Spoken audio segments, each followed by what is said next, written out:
Tonight on News 22, NMSU is getting involved in early voting. the Mega Millions lottery will be drawn tonight. How lucky will you be? And Adon Contreras brings you the sights and the sounds of the Branigan Cultural Bazaar. All that and more on News 22 Tuesday. Serving southern New Mexico, this is the award-winning KRWG-TV News 22, where news matters. Good evening, everyone. I'm Jackie Luetta. And I'm Shelby Capp. The Las Cruces District Attorney is clearing a police officer involved in a shooting of any wrongdoing. In a letter written by District Attorney Mark D'Antonio, he concluded the shooting was justified under law. The officer in the shooting was identified as Officer Jason Hayes. Hayes was charged by James Bishop with a baseball bat during a call on the night of August 3rd. Hayes shot and killed Bishop. This is the 6th time Las Cruces police officers have been involved in a shooting with a suspect. The officer in question, if the police officer is being involved in the shooting with the suspect, the officer in question has since returned to work. The New Mexico State Police Department is investigating a shooting death in Alamogordo. NMSP says 55-year-old Gregory Tidley barricaded himself inside the home earlier this month. In the incident, Tidley came out of his home pointing a shotgun. Tidley was shot and killed by Officer Fabian Picasso. As of today, Picasso has been placed on standard administrative leave as per standard protocol. Crime is at the center of the New Mexico gubernatorial race. Steve Pierce has launched many attacks ads on Grisham, saying she is soft on crime. In the ad, Grisham is seen posting with an alleged criminal. Michelle Lujan Grisham has accused Pierce of wanting to have anti-crime platforms and giving more money and technology to police. Vice President Mike Pence is planning to attend a rally in Roswell for GOP candidates. Pence will be in Roswell on Friday at 3 p.m. Pence will be speaking at a Stewart Industries hangar at the Roswell Airport. Pence came to campaign in Las Cruces in 2016 for President Trump. Senate candidate Steve Pierce and Representative candidate Yvette Harrell will be attending the rally. Doors open at 1 p.m. and adults need to bring a valid photo ID to enter. And if you have not yet voted and you don't know where to go, try Corbett Center here on campus. This is the first time the Corbett Center has been used as an early voting site for NMSU students and the community. Well, it's obviously very important because we're electing people who are going to make decisions that will affect not only our generation, but generations to come. Early voting will continue until November 3rd. You can vote anytime from 11 a.m. to 7 p.m. Well, Shelby, today was such a rainy day. We haven't had that in a while. I know, we definitely needed it. Maybe it'll continue. Alyssa, can you tell us? She's next with our local weather. That's right, guys. It's been raining pretty consistently throughout the day, so I hope you all have your raincoats. Take a look at this video taken outside the KRWG studio. So like I said, it's been raining pretty consistently today, and it's also expected to rain into tonight. We've seen 1.5 inches of rain as of right now, and we are expecting even more rain for the next 2 hours. Now let's take a look at current conditions. So right now we are seeing cloudy skies with a temperature of 61 degrees, winds at 5 miles per hour in the northwest direction. Humidity is very high at 94 degrees, dew point at 57, and our barometer sits at 29.89 inches. Our high today was 61 degrees, which was well below our average at 76, low at 55 degrees. Now let's take it back in time to the year 2003 when we saw a high of 88 degrees, and in 2008 we saw a chilly 55 degrees. Now today we saw more than 85 hundredths of an inch, I should say. We saw more than 1 inch of rain, so our yearly rainfall sits at 5.53 inches. Now that's all the rain I have for right now. Stay tuned, the desk is back. The term transgender could no longer be recognized by the federal government, as the Trump administration is reportedly working on announcing rules to strictly define gender in America, giving rise to a march on the White House, and the hashtag won't be erased on social media. Andy Rose has the latest. Trans rights are human rights. Trans rights are human rights. We will not be erased. That's the message protesters chanted as they marched outside the White House. People are scared and they are angry. Protections for people who identify as transgender put in place by the Obama administration may be rolled back by President Trump, according to a report by the New York Times. They have a lot of different things happening with respect to transgender right now. You know that as well as I do, and we're looking at it very seriously. The government is considering defining someone's sex as solely male or female, a biological and unchangeable condition determined by genitalia at birth, according to the Times. Any chance to change or dispute that would have to be clarified using genetic testing, regardless of how someone may choose to identify. An estimated 1.4 million people identify as transgender in America. President Trump says his administration is still looking at the way the government recognizes the gender of trans people. I'm protecting everybody. You know what I'm doing? I'm protecting everybody. I want to protect our country. Tell me what you want, what you really want. Justice! But the people who say they are threatened by this don't believe that the White House has their best interests at heart. We are here. We are part of America. We always have been, and we always will be. I'm Andy Rose reporting. Crowds of migrants continue their journey from the Mexico-Guatemala border after being turned around. Thousands of Central American undocumented immigrants fleeing poverty and violence began their march to cross over to the United States or Mexico in search of better pay.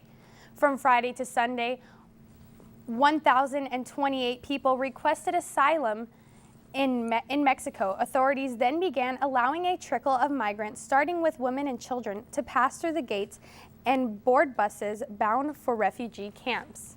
It is unclear if the caravan will be allowed to reach the U.S. border. And the University of New Mexico is having lower enrollment. UNM President Garnett Stokes told state lawmakers that the university could face a $10 million hit to its budget due to the drop in enrollment. Despite the lack of money, Stokes says that it is critical to keep tuition low because most New Mexicans can't afford higher education. NMSU is also facing a decline in enrollment, and the new administration is trying to figure out a way to stop the bleeding. This past Friday, NMSU held its yearly faculty staff picnic. Hundreds gathered at Presidio Park for the get-together. It's been a rough few years with budget cuts and the hiring of the new chancellor and president, but the new president is confident that things are on the right track. Right now, we're looking at three major objectives. One of our biggest objective is to really improve our student success. The picnic is an annual event that is supposed to bring students and faculty together. Google's making its way to the borderland. The company will visit NMSU to hold informational sessions on October 25th and 26th. Students will have the chance to hear about opportunities at Google, put together resumes, and participate in interview workshops. All students are welcome to attend. The introduction and panel discussion will start from 12:30 to 2:30 at the Ismail Crouch Readers Theater on Thursday. Tonight could be the night someone finally wins the billion-dollar Mega Millions. The jackpot is estimated at $1.6 billion, the largest jackpot in U.S. history. The Powerball currently holds the record for the largest jackpot. The Powerball and Mega Millions are currently combined at $2.2 billion. The Mega Millions hasn't been won since July 24th. The deadline to buy your ticket for tonight is 8:45, with the winning numbers to be drawn at 9. And stay tuned, Alyssa Tejas will be back with your national forecast. But first, NMSU hosts a cultural fair. More on that when News 22 continues.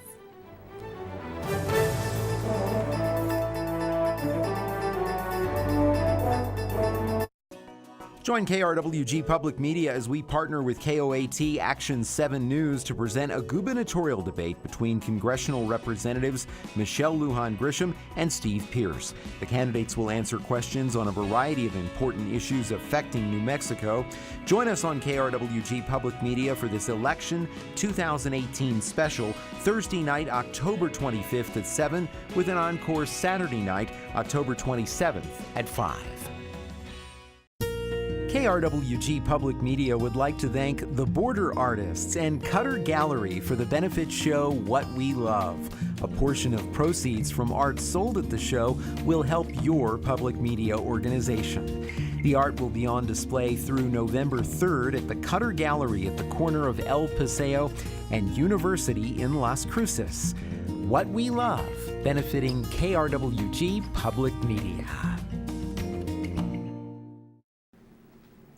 Welcome back. You're watching News 22 Tuesday, where news matters. The Doñana District Attorney has until November 2nd to tell his side of the story after being accused of trying to bust the union that his employees belong to.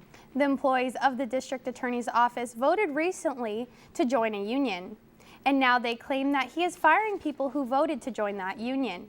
De Antonio says he would never consider firing anyone just because they are in a union. Doñana County is in a legal battle against the largest pharmaceutical manufacturers and distributors in the nation.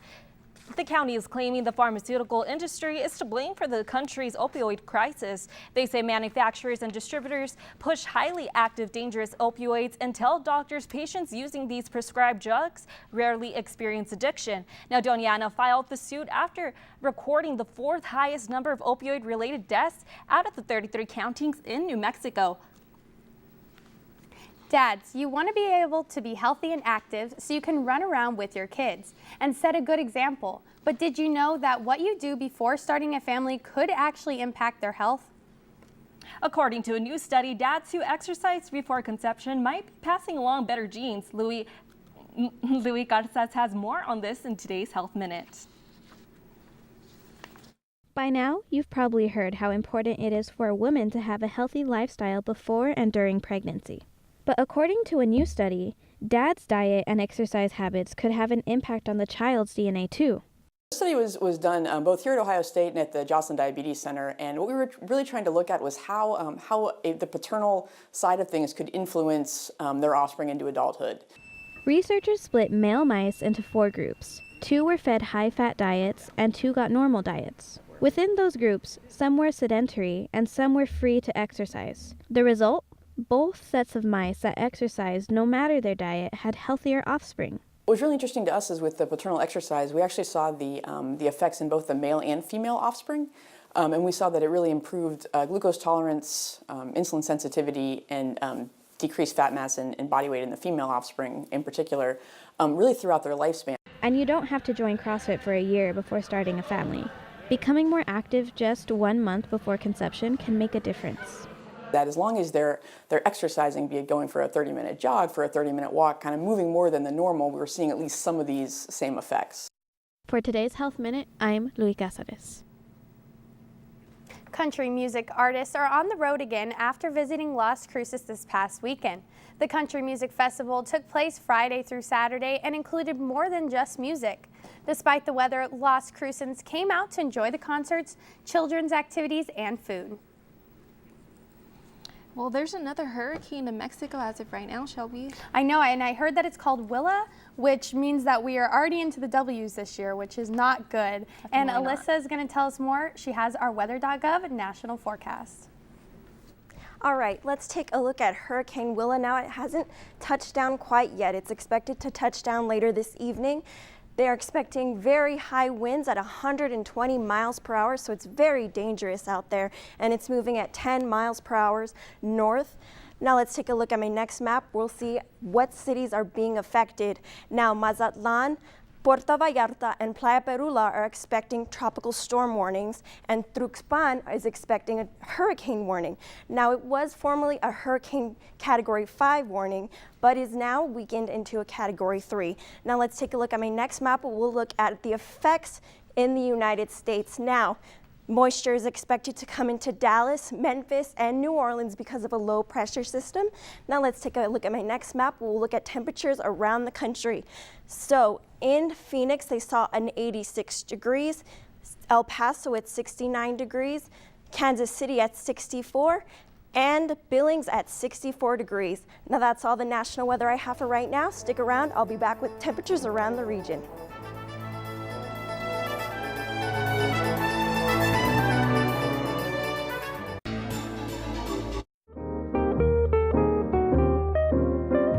Fresh Air with Terry Gross, weekday mornings at 11 on 90.7 FM and streaming live on KRWG.org.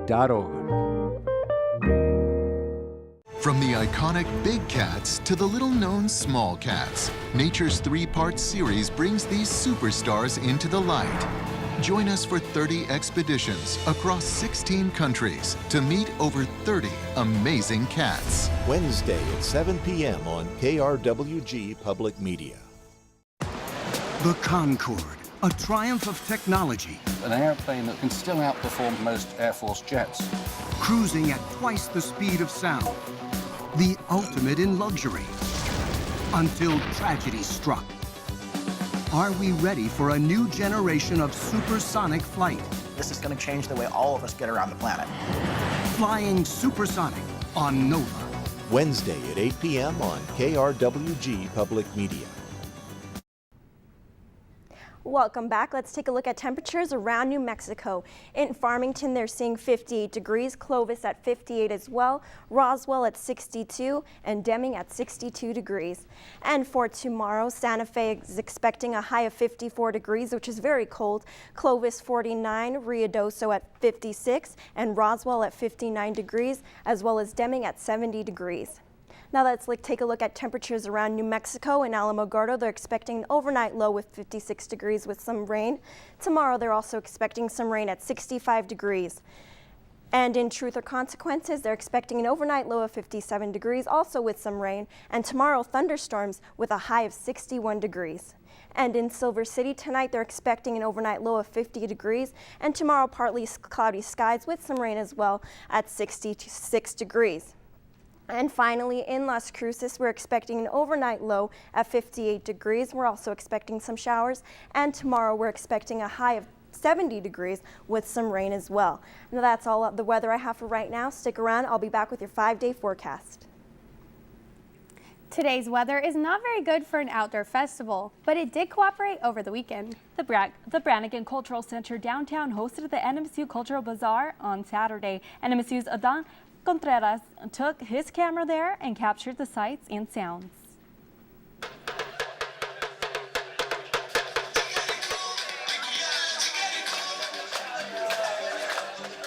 The Branigan has been doing Cultural Bazaar for 8 years now, sponsored by the City of Las Cruces as well as the NMSU International and Border Programs. We do an open call to any, to mostly NMSU groups, and it's an event really that just features like the dance, music, fashion and clothing and food of over a dozen cultures that are represented here in Las Cruces, and it's really just an opportunity for people to learn about a new culture.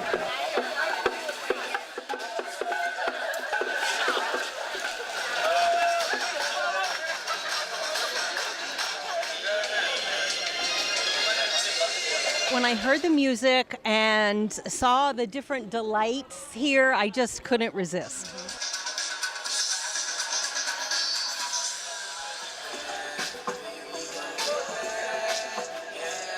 I'm Nigerian, and so there are actually about 250 different languages in Nigeria. Yeah, so a lot of cultures, a lot of traditions. Honestly, our numbers have slowly gone up over the years, so we're really excited to have people come, and as the word gets out more and more.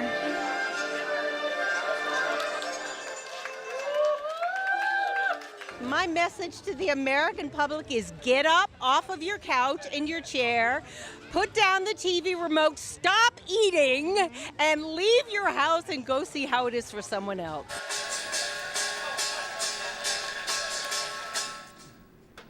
So I heard that another Aggie has made it professional. There has, and Dave Guest is next with sports to tell us all about it.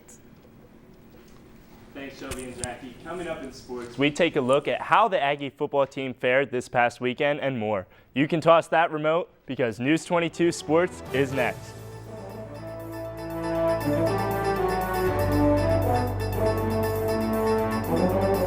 On Shakespeare Uncovered, Sad tales best for winter. Simon Russell Beale on one of Shakespeare's final plays. A king, Leontes, is seized by a fit of extreme jealousy. Shakespeare's jealous characters are never funny. They're always tragic. But The Winter's Tale, it's about the possibility of hope. She embraces him. The Winter's Tale with Simon Russell Beale on Shakespeare Uncovered. Friday at 8 p.m. on KRWG Public Media. On Shakespeare Uncovered, Now is the winter of our discontent. Anthony Sher mines the depths of the ruthless Richard III. He's an atrocious human being. Talkst thou to me of ifs? Off with his head. Yet he's one of the most popular characters that Shakespeare ever created. He's brilliant and he's incredibly dangerous. Richard III with Anthony Sher on Shakespeare Uncovered. Friday at 9 p.m. on KRWG-Public Media. This is KRWG-TV News 22 Sports. Welcome back. I'm David Guest, here to give you the best sports news in the Southwest. The Aggies went into their Saturday contest at 2-5 on the season, facing their former Sun Belt Conference foe, Georgia Southern, looking to make a statement. The Eagles were looking to clinch a bowl game berth.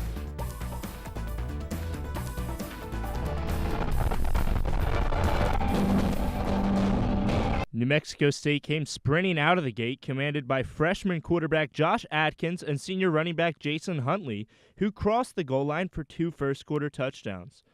The Aggies took an early 14-3 lead that seemed to set the tone for the game before Georgia Southern came storming back to take a 24-17 lead at halftime.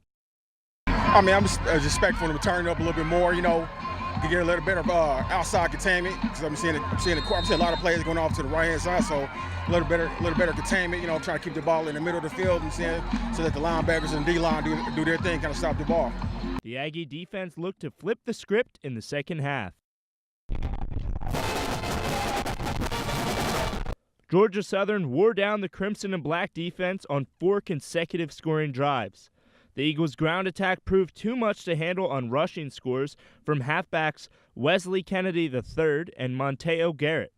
Quarterback Shai Wirt also found the promised land on this keeper.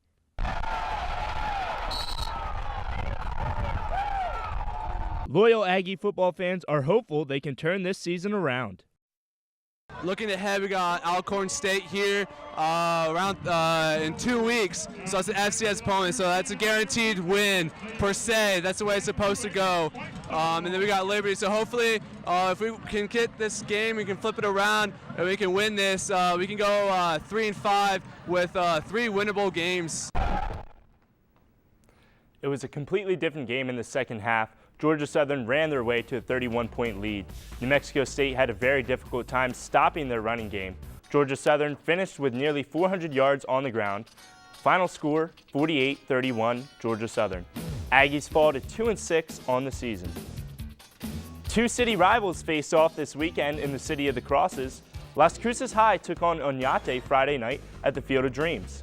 Oñate is still looking for its first win of the year. They weren't able to get it in this one, though. They would lose this one 41-16. The Bulldogs improved to 4-4 with the win. Oñate falls to 0-9.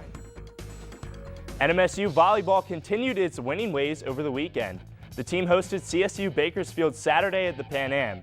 The Lady Aggies swept the Roadrunners in 3 sets for their 7th straight win. The team had 33 kills, 44 digs, and 30 assists to go along with 13 blocks. The team plays again this Saturday against UTRGV at the Pan Am. The game starts at 2 p.m. NMSU Hoops has another player at the next level. Jamario Jones was selected with the 18th pick by the Warriors G League affiliate. On the same day, he was traded to the South Bay Lakers. Jones was one of NMSU's leaders last season. He was the WAC Player of the Year in 2018 and led the nation in rebounds.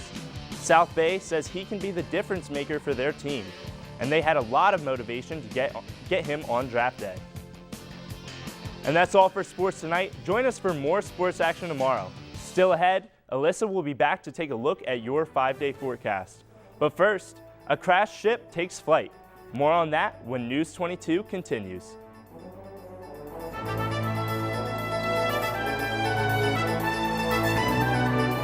Next time on A Chef's Life. This is a persimmon. I just picked these, but I'm taking some of them to Atlanta. My event at Gun Show is much different. When you add in the mix, then taking your food to the dining room and talking to every single guest, they're gonna love you. Saturday morning at 10:30 on KRWG-Public Media. I'm Tom McLaughlin, your host for Season 8 of Rough Cut, now in partnership with Fine Woodworking Magazine. Easy-to-follow projects for woodworkers at every skill level. So join me for Rough Cut with Fine Woodworking, coming 2018. Saturday morning at 9 on KRWG-Public Media. Let's take a look at our top stories. Early voting has begun in New Mexico, and you can cast your vote right here on the NMSU campus. We find out who will win the $1.6 billion jackpot, so your last chance to grab your ticket is tonight. Ana Don Contreras gave us an inside look at a cultural event here in Las Cruces. The 14th Annual Diabetes Expo is coming to Las Cruces. The expo is on Saturday, November 3rd. The expo will be at Alma de Arte on West Court Road. It will take place from 8 a.m. to 2:30 p.m. Admission is $12. Participants can come with questions about diabetes, and the event is sponsored by the Southern New Mexico Diabetes Outreach. And a replica of the Titanic is set to embark on its maiden voyage in 2020. Construction of the Titanic II was put on hold a few years because of financial disputes, but now USA Today is reporting that the $500 million project is back on track. The ship will feature the same cabin layout as the original. The Titanic will sail from Dubai and then trace the original route from Southampton, England to New York. The new ship will also carry 2,400 passengers and 900 crew members, nearly the same as the original. It will also be equipped with modern navigation and plenty of lifeboats.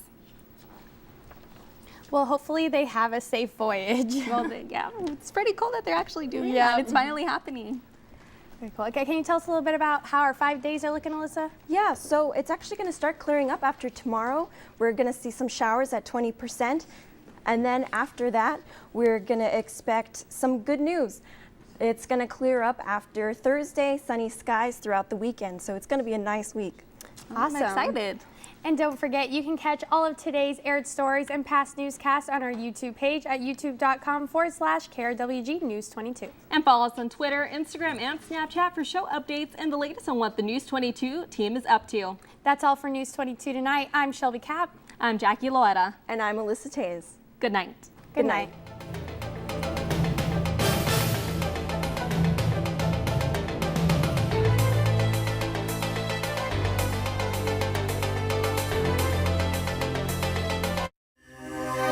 This news brief in Español is brought to you by Noticias 22, Spanish language news for Southern New Mexico and West Texas. Noticias 22. Bienvenidos a este breve informativo de Noticias 22, con ustedes Diana Castillo. La oficina del fiscal del Distrito Judicial determinó que las acciones de un oficial de Las Cruces se justificaron en el tiroteo que resultó en la muerte de James F. Bishop, de 29 años. Después de una investigación extensa, el departamento llegó a una conclusión que el oficial Jason Hayes está justificado por la ley de Nuevo México. El tiroteo ocurrió el viernes 3 de agosto después de que la policía de Las Cruces fue enviada a un disturbio en la cuadra del Arlington Avenue. Hayes fue puesto en licencia administrativa, que es un protocolo estándar para el departamento. Desde entonces ha regresado a trabajar.